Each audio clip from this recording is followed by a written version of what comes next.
But was the biggest medieval festival in Austria, Eggenburg, actually worth it? Stay to the end because I'll give you my honest opinion on whether or not you should spend the €10 entry fee next year. Hi everyone and welcome back. I'm Maurice and I make videos about historical costumes, Japanese fashion and lace making. Before starting with the festival, I want to take you back 22 million years to be exact. At that time, the area that is now Eggenburg was covered by an ocean, and numerous fossils have been discovered in the region. Fast forward to 1140, when the city was first mentioned as Eggenburg or Eggenburg. The town developed around the castle, and by 1180, the Romanesque church was built. Its two massive towers survive to this day, while the choir and nave were constructed later in the Gothic style. Rudolf von Habsburg renewed the city's rights on August 13, 1277, though they likely existed decades earlier. By around 1400, the fully preserved city walls were completed. Despite the turmoil of the Hussite invasions in 1428 and the Hungarian occupation from 1486 to 1490, Eggenburg entered a period of prosperity during the 15th and early 16th century. This wealth and civic pride are still visible today in landmarks like the famous Sgraffito House, also known as the Painted House. During this period, the town also reinforced its fortifications. With the construction of the Franz-Josefs-Bahn in 1870, Eggenburg was made accessible from Vienna in just 2 hours. Nowadays, Eggenburg is about an hour from Vienna by car or train. On Saturday of the medieval festival, there is even a special medieval express train. For €75, you can ride a nostalgic train with music at the station, a shared walk to the festival grounds, a free drink, some light snacks on board, and an entry ticket to the festival. Personally, I love to ride the nostalgic train at least once in my life, but for this festival it didn't seem necessary, especially since trains themselves aren't exactly a medieval invention. From the train station, it is a 5 to 10 minute walk to the city center where the festival takes place. Admission in 2025 was €10 for one day or 15 for both days, making it one of the more affordable festivals in Austria. The town itself is already worth a visit. The historic city center with its preserved medieval and Renaissance buildings provides an atmospheric background for the event. Compared to other locations like Český Krumlov, both the town and festival in Eggenburg are much smaller. Because of this, the streets and market areas can get very crowded during peak hours. In 2025, it wasn't too bad since the weather was less favorable, but on a sunny day, you can expect the festival to be packed. We got to Eggenburg on Friday and stayed in the only hotel inside the city limits. It was about a 10-minute walk to the center and around 20 minutes to the train station. After checking in, we had a really nice dinner, and then I spent the rest of the evening working on my costume. Honestly, it won't be a festival for me if I wasn't still sewing or fixing something the night before. After a hearty breakfast of 1 cup of tea, we slowly wandered to the festival. It looked like rain. I wore a dress I made in 2019 and was happy I still fit, as I did not try it at home. I like to live dangerously. The dress is fashioned after painting of Marie of Brabant at her wedding with Philip III of France. The official start is at 10 a.m. with a parade that moves through the whole town to open the festival. Musicians, artisans, reenactors, and performers all walk together to mark the beginning of the day. In this sped-up version of the parade, you can see a variety of groups that take part. Different reenactment groups, musicians with their instruments, and artists showing their crafts.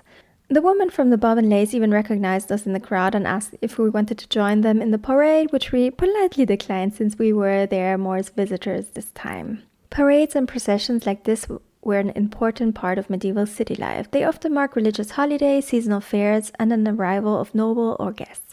At the end of the parade, you can see the Sbandieratori di Arezzo, a traditional Italian flag-throwing group. They perform a short set here to close the parade, but later in the day they also give a full show. Founded in the 1960s, they've become a cultural ambassadors of the region, performing everywhere from Seoul and New York to Versailles and even the Vatican. Their acrobatics, synchronized flag swings, and the sound of drums and trumpets create an unforgettable atmosphere. Plus, their good looks and costumes had many heads turning, and I saw a lot of women fancy them.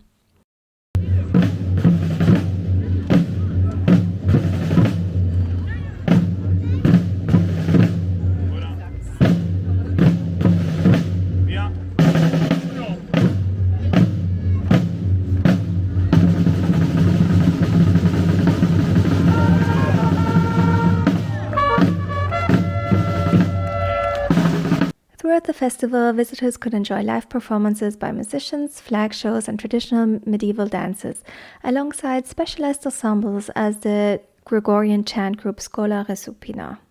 Other highlights include Musica Salamanda, the city court and reenactment in Eggenburg, and a fashion show depicting medieval clothing styles and medieval dances. The program also featured more modern acrobatic shows, marionettes, belly dance, and witch dances. For children, there was no shortage of entertainment. There were theater productions, puppet shows, story readings, a Lego show, and pony rides. History enthusiasts could explore a Venetian-style reenactment camp that demonstrated daily life in the Middle Ages, as well as staged combats. A knight's tournament took place twice a day, and in the evening a fire show, both available for a small extra fee. And if you preferred something quieter, the festival also offered guided walking tours with themes like herbs, druids, or even night walk through the city. The festival grounds are generally accessible. We observed many strollers and some visitors in wheelchairs. The cobblestones can be difficult to navigate, but most areas of the city center can be reached without major obstacles. Just be aware that the way to the church might be a bit steep. We were lucky with the weather for day 1, but day 2 brought rain and a cold wind. For day 2, I wore a dress I made 2 years ago for the festival. It's a Burgundian court dress made out of blue wool. It was so hot that day, and I was a puddle of sweat. This time, I was just so cold and I had to wear a cape with it. I made a whole video about the construction of the dress and hat. Go watch it if you want. Now my favorite part. Food is a central part of the experience. At first glance, many stalls offered what looked like traditional or medieval meals, but only a small number can be traced back to the Middle Ages. And let me tell you, the Middle Ages lasted about 1,000 years and they did not have food like potatoes, pumpkins, and modern bread rolls. What people did eat included grains such as barley, oats, and rye, along with cheese, fruits, and vegetables. Meat, particularly beef, was expensive and most consumed by wealthier households, while a wide variety of fish was commonly eaten, especially in northern regions. Spices like black pepper, saffron, and ginger were prized for seasoning, and sweeteners came primarily from honey. Nuts, especially almonds, were widely used, including almond milk. Fruits could be eaten fresh, dried, or preserved. Common vegetables included cabbage, chard, onions, garlic, and carrots, while legumes like chickpeas, fava beans, and field peas provided an important source of protein, especially among the lower classes. The only food items that were thus authentic or historical plausible were a barley and vegetable stew, which reflects the kind of grain and legume-based meals that were common. The spit cake or Baumkuchen has a history dating back to the late Middle Ages. The earliest known recipe appears in an Italian cookbook from 1426, and one of the first German language recipes can be found in Marx Rumpold's 1581 cookbook, where it is referred to as Spießkuchen or spit cake.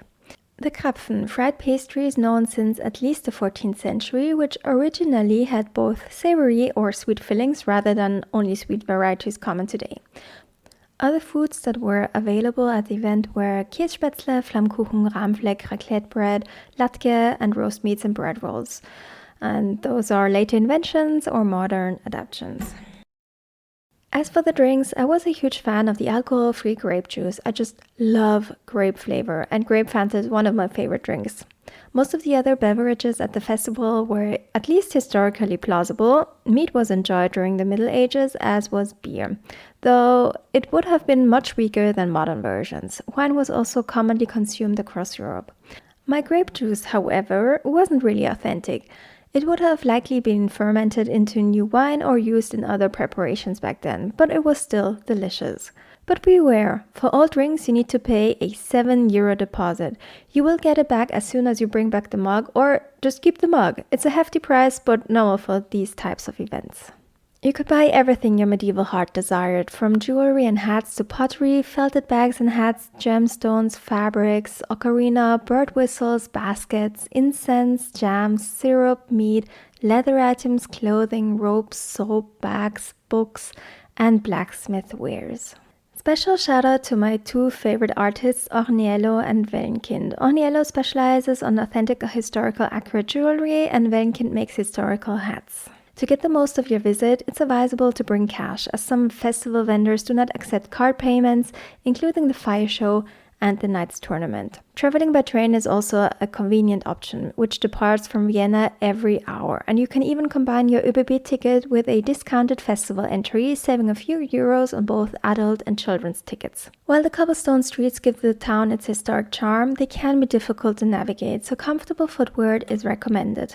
Dressing in period-inspired clothing adds to an immersive experience and enhances the atmosphere, making it feel as if you have stepped back in time. Many of the artisans allow visitors to try their craft for a small fee or voluntary donation, which is often a fun way to get hands-on experience and learn something new. For example, Pottery Workshop costs €10 this year, while the blacksmith was mostly demonstrating for kids and accepting voluntary donations. Some booths, like the Bob and Lace Club, are completely free to try, which is a great way to experience traditional crafts without spending anything.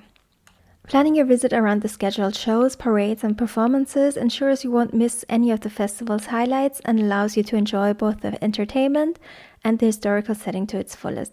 Get your paper map at the Fraghäusl, the information point at the main square near the Robin Hood Street, or check the program on the webpage. Don't bother buying the tickets on pre-sale. I never heard that the festival was sold out, plus they are more expensive online. We paid €17.25 instead of €15 at pre-sale on Ö-Ticket.